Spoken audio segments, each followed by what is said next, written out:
this is a story all about how my life got twisted upside down, and I'd like to take a minute, just sit right there. I'll tell you how about... Start again. Oh, hello, what's your name? Tell you I will certainly ask my name and I told you that my name is this. Oh yeah, Desmond from Koforidua. I don't understand the language I can speak, so you speak good English. I don't understand what you're saying. I told you I'm American and you're telling me to speak good English. Virginiana. Hello? Virginiana. Desmond. Hello? Aisha, I'm Bismarck. You're Bismarck. Yeah. Okay. And how may I help you? It's 210 I sent to you. You are meant to receive in your mail. I got the message. 210 sent from something enterprise. Yeah, so can you send it? 210 CDs? Yeah, can you send it?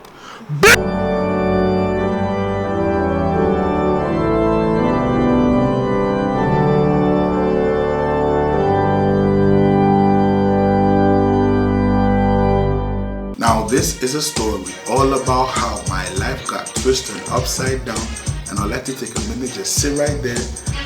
I'll tell you how I desecrated somebody's grave.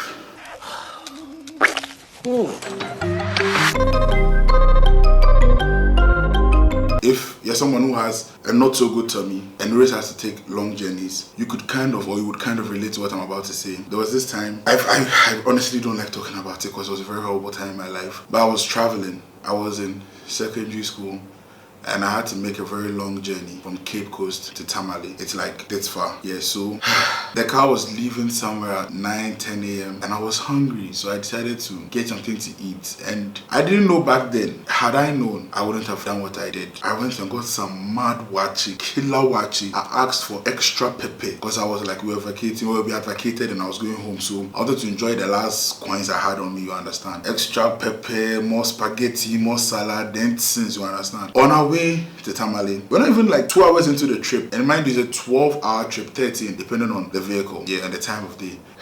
2 hours into the trip, my tummy started rumbling, making sounds, you know, all those weird sounds, and I was like, good God, I have a lot of time left on this journey and I need to free myself. So I begged the driver. I was like, driver, please, I beg you, can we stop? And people were, oh, we'll get to the rest stop right now.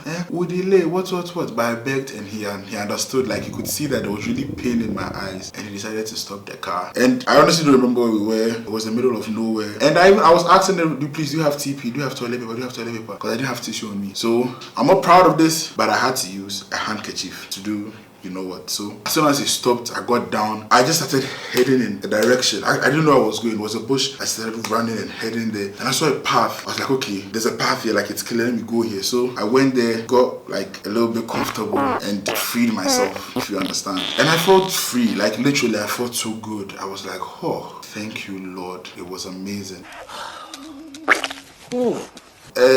And then I cleaned up, and I don't know, something just told me, look back, maybe like, even though it's the middle of nowhere, try and be a little bit like clean. Let me just like try and make the place look a bit tight. And you would not imagine what I saw when I turned my back. The so-called path that I saw clear in the weed, thinking, oh, this is a path I can use, it was actually the path to a gravesite, because somebody was just buried. And where I had freed myself was like 10-20 yards or even closer to the grave. I literally turned and saw a heap of sand and a cross on the heap. See, at that moment I just made the sign of the cross and said, Father, forgive me for I have sinned, because what the heck did I just do?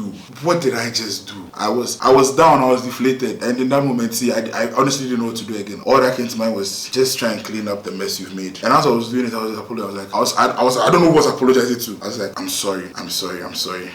See, I walked quietly back into the bus, then the driver asked somebody, because I saw somebody with hand sanitizer, asked the person for hand sanitizer, sanitized my hands. I was at the last seat by the window. I was there for the whole 10-hour journey, the rest of the 10-hour journey. I was like, I don't deserve to eat because I had just desecrated somebody's grave.